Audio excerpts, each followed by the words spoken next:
Hello, everybody. Welcome back. Today is October 14th.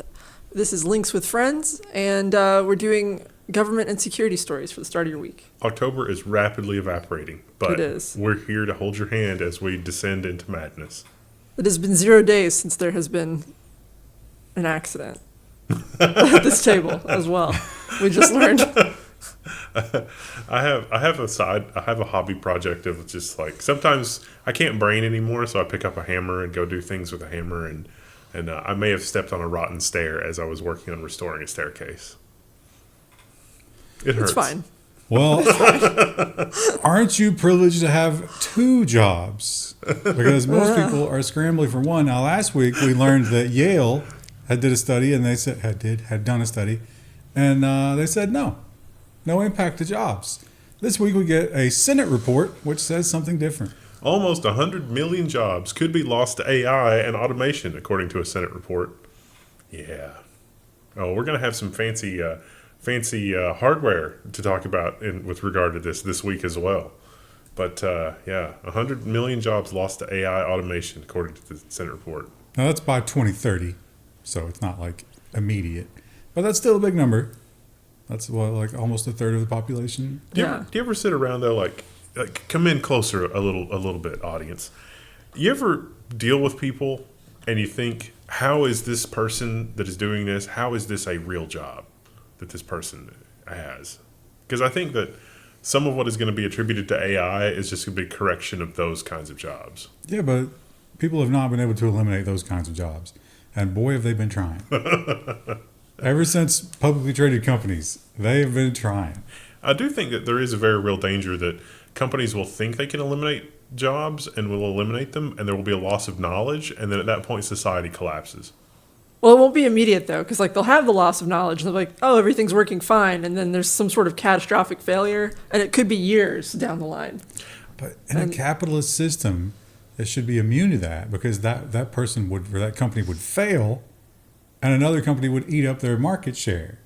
But unfortunately, that's not how it ever plays out. How do we get, like, because I see what you're talking about, and I see it in just basic things like, we're going to provide infrastructure to your house, things like electricity and water and internet, and that has been propped up by exactly the same type of insanity. Internet's somehow not a utility for whatever reason, but... Well, the power, though, like the profit margins on power have become insane. So has my bill. Well, I'm not going to worry about that yet. That's a problem for future Ryan. But the fact that the surveillance state is hyper accelerating, I feel like is a much more immediate issue. ICE bought vehicles equipped with fake cell towers to spy on phones. Well, it's here, ladies and gentlemen. The terrible awfulness of using, it's like, oh, we're only going to use this to catch terrorists. It's like, no, we're just going to keep expanding the definition of what a terrorist is. Yeah, the lowest level rank and file police, which arguably the ICE police force has the lowest entry barrier to become a member of that particular law enforcement sect. It just has free reign of these incredibly powerful technologies. Now you say it's here, but in fact, they spent only $10,000 less last year for the same thing. So we're finding out about it. We have a lot of folks in our audience that actually work for Google and Apple and other companies. It's like, here's your wake-up call. It's like, this is already here, and there's nothing that can stop it. It's your job to add features to Android and iOS and everything else to detect when it's using a fake cell tower. It's like, oh, we don't want to alert criminals that, you know, they're being surveilled or whatever. It's like, sorry, it's too late. This is being used on ordinary citizens. Now it's your job to build features into the operating system to give you a little bit more visibility into what's going on the network. How could that be bad? Surveilling the crowds is one thing. I mean, you're out in public. Your phone is, you know, that's a slimy thing to do, but you could argue no expectation of privacy, right? But what about when you're just online browsing and communicating with who you think might be your friends? ICE wants to build a 24/7 social media surveillance team. This article breaks that down. But it doesn't go far enough to say that things like, they've also requested records from Reddit about people who have updated comments like, hey, this isn't right. Or no reasonable person would think this is reasonable. It's like, oh, we need to know who upvoted that. So they did put a couple of safeguards on that in terms of they're not supposed to be able to like entrap you into it. They can't like start a subreddit and then try to honeypot you. It's supposed to be them just, observing you doing it in the wild. I don't think that I trust Does that them. make it any better? Yeah. Something about that. Even if it's true. And I would say, cast your votes. Who is providing more value to the ISP lobby groups? Ted Cruz or Brendan Carr? Traditionally, I would say Cruz well ahead, but Carr is really coming from behind here. ISPs created so many fees that the FCC will kill requirement to list them all. Because that's certainly the criteria for deciding whether or not you should list the fees. This isn't going to fit on one sheet of paper. Let's just make it so they don't have to list That's literally the argument. Now, you might recall last year was when the FCC finalized the rule that says, hey, you're not allowed to list fees individually. Just put them in one big number, right? Because that's what the consumer is going to pay. They don't care where the fees come from. It's just what they pay.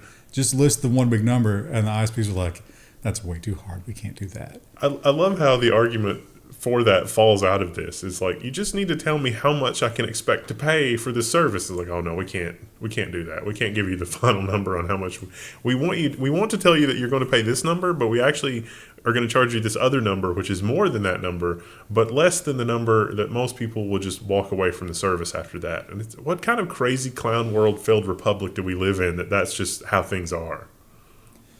Well, like I said, Ted Cruz didn't get the tap on the shoulder for this one, which freed him up this week to pursue some other matters. Ted Cruz is now picking a fight with Wikipedia, accusing the platform of left-wing bias. His smoking gun here is that CNN and CNBC or CBS are trusted sources, while Fox News is a questionable source in terms of Wikipedia ranking. Didn't Fox themselves admit they were an entertainment platform? That was Tucker Carlson, yeah. In court, he admitted that. I mean, do you think the other ones aren't, though? But they didn't admit it in court. I don't know if that absolves them. It makes his argument maybe a little... I was very disappointed in some of CNN's creative editing this week as well. It's just like, you can't just don't trust anything anymore. It's all fake. It takes a lot of effort to use your brain to try to gather all of the stuff because everything is misrepresented everywhere. And it's very hard to suss out what is actually happening, which is, I think, by design and also worrying. I don't take for granted just because we're covering a story that we think it's necessarily absolutely true. Because I don't at all. Yeah, and in fact, don't we call out a bunch of stories all the time where it's like, I don't know, but then also, I know this other stuff that this was left out of the story and I have no idea what's happening. When we first started this show, too, we used to do, every week we would do corrections. But then it just reached a point where it's everything moves so fast anymore. You'd spend your whole hour or however long just doing corrections. Just don't trust any of it. Yeah. And the correction just can't be trusted either. Because there's always going to be a counterplay in terms of the information war. Uh-huh. But this, I remember, unless this is a Mandela effect, I'm positive that this happened. Bernstein Bears. We talked about it. And it was the FTC and the FCC had some of their hardest hitters, I guess you could say, in the past administration. And they actually got some things done that really upset the industry. And this lady doesn't get anything out of this. She is no longer employed here. But it is a fun I told you so for her. As Microsoft lays off thousands and jacks up Game Pass prices, the former FTC chair, Lena Khan, says, I told you so. The Activision-Blizzard buyout is harming both gamers and developers. Yup, pretty much what she predicted came to pass. And they cited the quote from Microsoft saying that, no, of course this merger is not going to lead to price increases. Are you stupid? Or job loss. But nobody's doing anything about it. And the future of the battlefield is upon us, which is big data, total surveillance on the battlefield, just like we're getting total surveillance at home. But some of the people in the Army are looking at it, and they might have some questions. Anduril and Palantir battlefield communication system, very high risk, U.S. Army memo says. That means that somebody that at least had half a clue looked at it and said, wow, this is dangerously insecure. We really need to not use this because our military opposition may be able to wield technology better than we can. And so we're really setting ourselves up for failure here.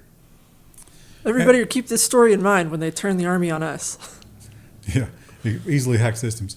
Palantir has said that was a early version of the software, and all those things have been solved, and they actually weren't problems in the first place. But one military commander who, again, seems to understand at least the minimum technical proficiency, pointed out that all user roles had the same level of permission. So a staff sergeant could do all the same things that a major could do when logged into the system. That That's seems like a fine. problem. That's, I trust both of those equally. Palantir doesn't think that's a problem because the total surveillance panopticon will be able to tell them, it's like, oh, yes, they have permission to do that, but we know who's responsible. We also know what he had for breakfast. But How does that help us keep the system more secure? Yeah, but in a system that is killing people, maybe after the fact audits don't solve the problem. And we have another state that has fallen to this horrible new dystopia. It seems like it's inevitable that it will happen everywhere. Apple and Google reluctantly will comply with the Texas age verification law. This is the one where Apple has sort of famously said, we're going to have age verification for people to just like check sports scores. The requirements are going to be passed on to app developers who will have to verify the age of their users. Every app on your phone that's not first party, and maybe even those, has to have age verification or you can't install it. Oh no, I guess I just won't install it. But I mean, I do need some apps. Yeah. What about your authenticator apps, your two factors? Yeah, if I didn't work in technology, this would be so much easier. This is bad too because it closes the loop on identifying you as the individual. The other really dystopian thing that can happen with this is that people do actually get fed up, but plan B for that is to just fingerprint every device that you use to get on the internet so that it knows who you are. And if you don't think there's precedent for that, you should look at the ever cookie that Verizon forcibly added to unencrypted HTTP headers. ISPs will step up in the dystopia where it's like, oh, okay, we won't do that with apps. We'll just verify the age of every single person who uses an internet connection by tying it to the internet connection. More on that in the security section. And every app makes no sense, right? A calculator, I mean, that's built into the OS, but like note-taking apps, you want to take some notes? Sorry, prove that you're 18. What? It's not We need to about, make sure that your thoughts are age appropriate. it's not even about proving you're 18. It's about being able to tie a device to a person. That's what it's really about. And those of you who are maybe a little older and lived through the horrors of cable television, perhaps even over-the-air broadcasts, know the horrors of commercials being at least twice as loud as the content you're watching, as a way to get your attention and make you focus on something that you'd rather tune out. And laws were passed. In 2010, this was done away with. But they left a loophole. California law forces Netflix, Hulu, and others to turn down their ad volumes because when it's a streaming service, those laws don't apply. But now they do in California, which means that they're probably not going to go to the trouble to selectively do that. And they also made arguments here that, like, why we shouldn't do this. Come on. Everyone likes getting blasted with an ad when you're in the middle of a really serious period drama. They also said it was an undue burden and it was a high technical challenge. Spotify literally does it for music. Like, the loudness war. Yeah. If you don't know about the loudness war, look it up. Like, they kept making CDs louder at the bass level, which was bad for music because it cut off the top end. It cut the peaks off of the oscillation. But Spotify just fixes it automatically. It just normalizes the audio. It's super easy to do. So, not a good argument. And New York has had enough. They say that our children are dysfunctional, and it is the fault of big tech. New York City sues social media companies over youth mental health crisis. This is really just a bid to let New York City scan and monitor all social media, probably.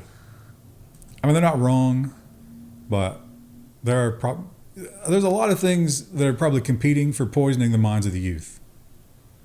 Even like, let's say they're just reading these articles, for example. Remember when it was rock and roll? The youth can't read, remember? They only watch TikTok. And let's say that they have a TikTok video summarize these for them, or an AI. Or a group of 3 hosts who you've been watching for years. I don't think a lot of young people are coming here. No, I think we're really hip and with it, as they say.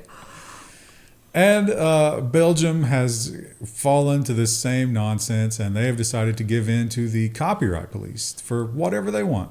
Internet Archive ordered to block books in Belgium after talks with publishers fail. Bother. So they went after like Z Library and Anna's Archive and some of the not so bad ones, and some that were clearly just straight up piracy. And their argument was, we can't get in touch with these people to negotiate with them. And the Belgian court was like, it's the Internet Archive. Here's their email address. You can find them. And they did, but they couldn't come to any sort of agreement. They were hardballing it. So now they're saying, got to take it down. Use a VPN in Belgium and have your internet access restored. Much like the United Kingdom, as we'll learn about later. And that's going to be illegal because of what's going on in the United Kingdom. And the drones. So many European countries are getting mystery drones, and they can't figure them out, and they've decided to take a drastic approach. Germany to allow police to shoot down drones. As usual, only the police allowed to have any fun. Monopoly on violence. France, UK, and a couple of other ones already do this. So there's actually a precedent.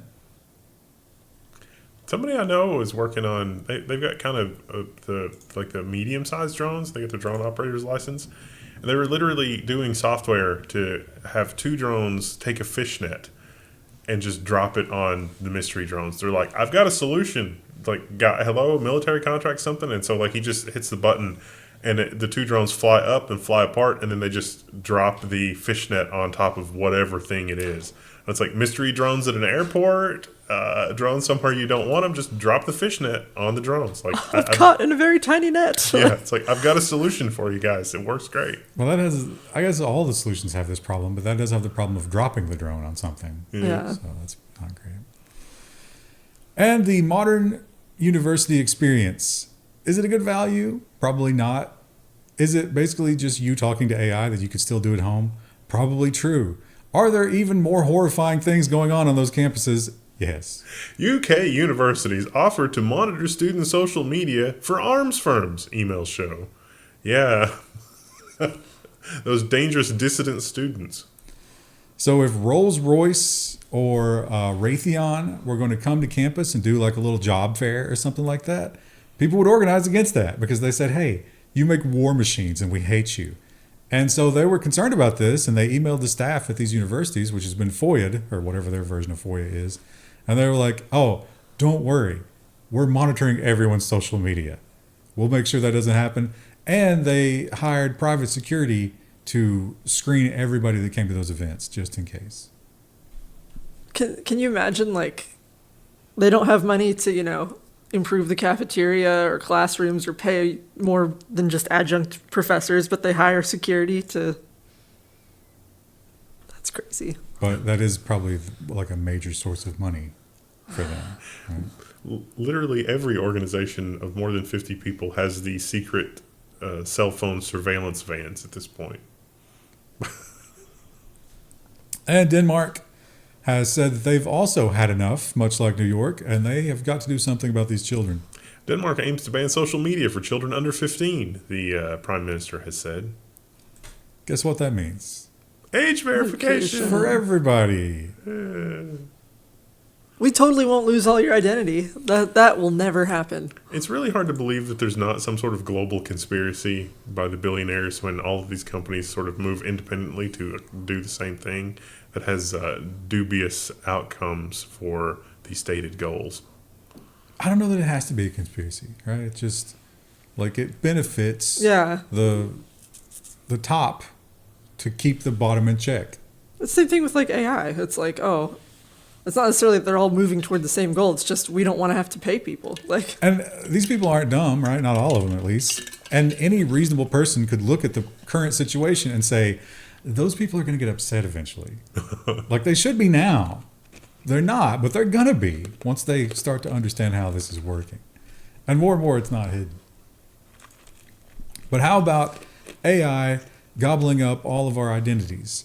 What represents you and what rights do you have? Denmark leads the EU push to copyright faces and fight against deepfakes. You're not only going to own your personality and likeness, but you can also just copyright your face. But they point out that personality rights, I don't know if this, is it the same in America? Like personality rights are different from copyright.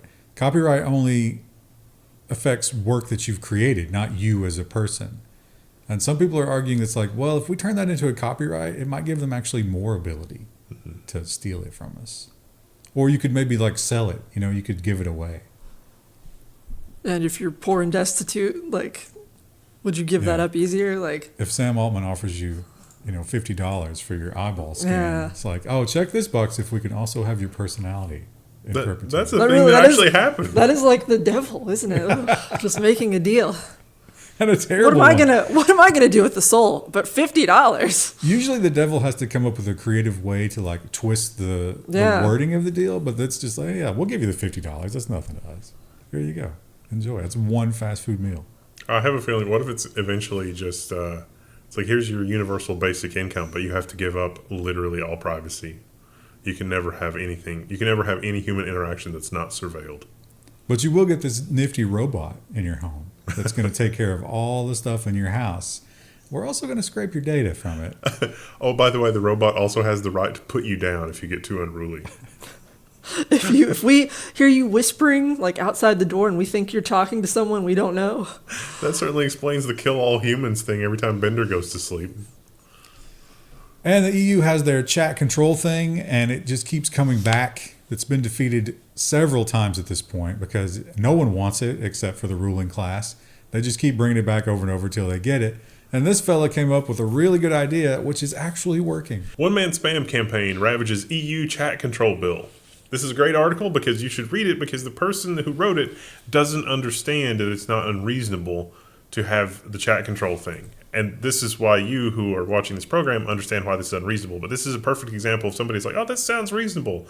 But in order to do that, you have to let randos look at everything and backdoor chat. And that's what the spam control is about. It keeps getting people riled up about this. And I don't know why he keeps being able to rile up people. And it's like, well, do yourself a favor, use your brain, and go learn. Now, this is just a mail to link, right? Like, this guy's not sending the mails from his domain. He's just giving you the ability to click on a button and to precede an email for you to send. And they actually, this is how tone deaf these politicians are. They made the argument that, hey, we're getting so many emails from the constituents that we're having a hard time finding the emails from the lobbyists. The people that we want to email us, we can't get to it because we have to set up automatic replies, and then that cuts the whole lobbying loop in half. What are we going to do here? Man, that must be a real bummer for you to have to hear what your people are saying. But also, like, what do we need to do to equip people like this to be a little bit more introspective so that they don't write articles that are so insane? They're probably also being, paid by the politician, who's in turn being paid by the lobbyist. It's like, why is this tool so effective? It's like, because the people that have looked at it have told you that this is insanely dangerous. It's like, but if you drink bleach, it's going to clean your insides really good. And it's like, you really don't want to drink bleach. Promise. I mean, it will clean your insides, but, they're going to be on your outsides. But they'll get dirty again as they begin to decompose. Yeah. And Indonesia is, they've got one of these laws where you have to register and you have to give them certain amounts of feedback and control whenever you do something as a social media company. And TikTok did not do that. Indonesia suspends TikTok registration over data sharing failures, the ministry says. I think that this is, again, another story that is the wrong headline. It's like Indonesia wants to know every time people do certain actions on TikTok, and TikTok did not build that facility because that is not reasonable, and you should really worry if your government wants that level of surveillance.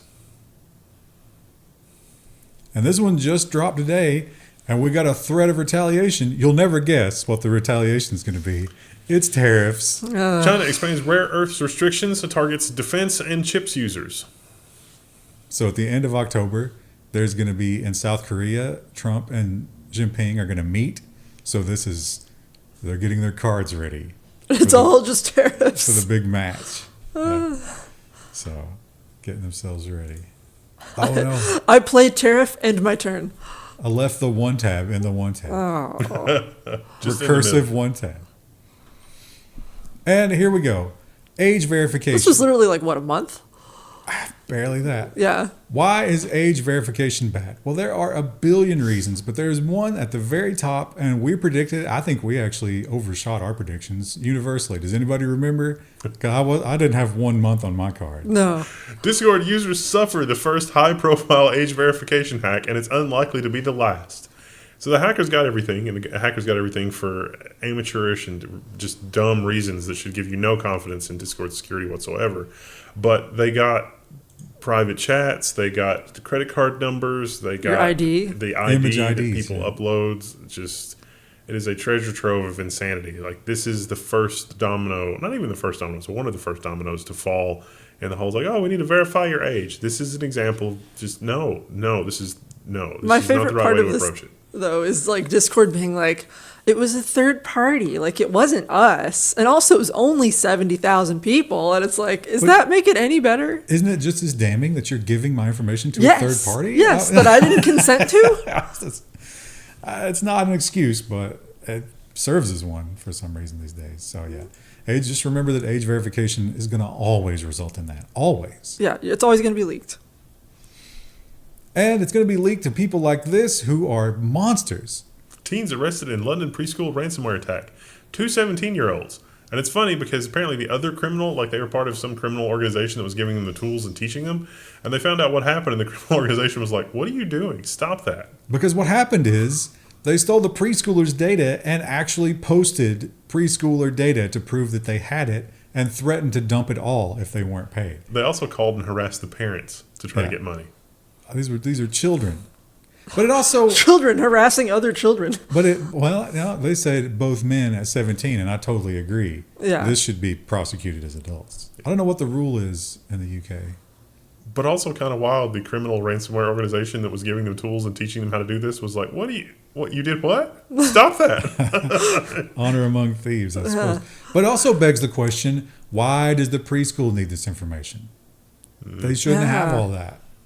I guess I could see at least like knowing like health conditions where it's like, does your kid have allergies? Like, who's their primary contact if one of them gets sick? Like, We should give all the kids, imagine how much fun this would be for the preschoolers. They should all get a code name. Yeah. And then you only answer to your code name while you're in preschool, and all your records are coded. oh, that'd be cool. It's like living in a spy novel. Should start a preschool. Yeah, the kids would be all about it. You know? Yeah. And you get to choose your code name. Also, imagine like being the parent and it's like, the blue eagle is vomiting. The blue eagle is vomiting. Please come up, pick up blue eagle. The blue eagle is eating an entire box of crayons for the third time. Oh. And Salesforce Salesforce is the Schrodinger's hack. Like, it's definitely happened, but they refuse to admit it. They're like, "Oh no, that's not Salesforce. It's all just the ancillary third parties and customers." It's and always so the forth." third parties, isn't it? Yeah. It's never their fault. And but they are now kind of admitting it with this. Salesforce says it won't pay extortion demand in a 1 billion records breach. And the people that have all of the Salesforce customer data, they kind of went along with Salesforce's narrative. They said, we're not going to go after the Salesforce customers unless Salesforce won't pay directly. And then Salesforce said, oh, we won't pay directly. So the people that have the records are probably now going to go after the individual companies that they have the records. And a lot of these breaches, quote unquote breaches, are not, the hacking that you see in the Hollywood movies. It's literally IDs in an API that are linear. And when somebody sees that and knows what they're doing, they're like, oh, I can just change that number. And I can automate that, and I can download every record. And this happens at the highest level of programming. Security bug in India's income tax portal exposed taxpayer sensitive data. You could just increment a number and get somebody's sensitive taxpayer data. That seems weird. India was also one of the first nations that started requiring digital IDs, and they also immediately leaked them. And there's a name for that number that you get that represents your digital. It's like our social security number. That was part of the leak. Fabulous. Bleeping computers is slow loader. And Redis, if you use any kind of cloud stuff, then you're probably affected by this. You might not know it, but that web page is probably using this, and it's got a problem. Redis warns of critical flaw impacting thousands of instances. It's really bad. It's not only is it remote access to all of the Redis data, it can have a persistent reverse shell so that someone can move laterally in your systems, which is great. It's fabulous. So And you that's want to make sure you get updated. and that's not just that system, because obviously that's all cloud stuff. So they could break out and get to the system that's completely unrelated that you're using, and you wouldn't know about any of it. And you also wouldn't know about this, which has the greatest name for an exploit that we've seen this year. Motion sensors and high-performance mice can be used as microphone to spy on users thanks to AI. Mic E-mouse, a technique used to harness mouse sensors, converts acoustic vibrations into speech. Yeah, your mouse knows that it moved very slightly because it was in a room filled with sound, and it's that sensitive. So you can convert it back to sound. So AI, you can take this, filter it, run it through AI, and AI can start to work out words from it, which is terrifying. And Amazon has the Ring doorbell system. Now, we have an interesting history with Amazon where they gave all of the Ring data to police, and people were like, wait a minute, I don't know if I like that. And they're like, you're right, we're going to stop. And then what was it, 1 year? It was 1 year. 1 year later, they said, we're doing it all again. Yeah, all that's coming back, but now even more. Amazon's Ring plans to scan everyone's face at the door. They're going to build a giant database. And it's like, oh, this is going to be easy. We're going to be able to just run AI on the... It's like, oh, that's a person. Let's figure out who it is. And then we'll just have a database, and we'll be able to see where people went and what they did. Not only that, you can flag faces in your system so that your doorbell is aware of who they are in relation to you, which will further train that data. So you can like put neighbor as a flag on one of the faces. And so now Ring knows that that's your neighbor. The amount of people, when I talk to them about how terrible Ring doorbells are and how, like, you know, I was like, you know, they give all that data to the police, blah, blah, blah, and they're like, but that makes me feel safer. And I'm like, I mean, you do need protection from the porch pirates. That's a real problem. I saw one the other day where this person got like 3 deliveries. One was like one of the smaller outfits, and one was FedEx. And then the UPS guy came last. And the other people just threw the packages, you know? Yeah. And the UPS guy came up and they had one of those boxes on the porch that the other people ignored. And he was like, oh, no, no, no. he immediately He like put them all fixed in the it. box and gave them a thumbs up. So that's one thing the Ring doorbells are doing is like it's pointing out who's doing a good job delivering it. It could have been a fake video. I hope it wasn't. It probably was, but I like to believe. There's some jurisdictions where they're just not even prosecuting that. And there are other jurisdictions where they're like, oh, if you catch a porch pirate on your porch, just shoot him. That's like the Eastern Kentucky way. Yeah. And the surveillance state being sort of supported by the tech industry is the new future. Not only is your doorbell going to be spying, but soon your glasses. And already people are uncomfortable about that, and we're seeing the problems it can cause. Bay Area University issues warning over man using Meta AI glasses on campus. He's recording video of himself harassing female students, which is probably going to end badly for him. I think it's got to be like a TikTok prank type deal, right? It's just a prank, bro. Why would you document harassment unless you're doing it for, clout or whatever? So that merited a campus-wide warning. It was a private university as well. They could trespass him, but I don't think they could charge him with anything because they're in public. And the UK has implemented the horrible controls that we're talking about with ID verification, which led so many of its citizens to rush into VPNs. And some bad actors said, oh, that gives me an idea. UK households told to delete VPN after bank accounts emptied. The criminals noticed that a lot of people in the UK are suddenly very interested in VPNs because every website that they use is demanding that they identify themselves. And it's like, that's ridiculous. I'll just use a VPN. And then they very naively just try the first VPN software that they find, which is, of course, run by criminals. That's ModPro IPTV plus VPN. I have a suspicion that ModPro IPTV was pre-existing, and they bought it for the trust and threw the VPN on there that steals everything. It uses the accessibility features in your phone for the screen. Because like if you're blind, it needs to be able to look at your screen, and it does that to steal your credentials. And steal your bank account. And also when you put in your PIN number, it's like, oh, you two-factor with your bank, and as soon as you type in the PIN, before you can hit enter, the bot has scraped that and then ran the thing to empty your bank account.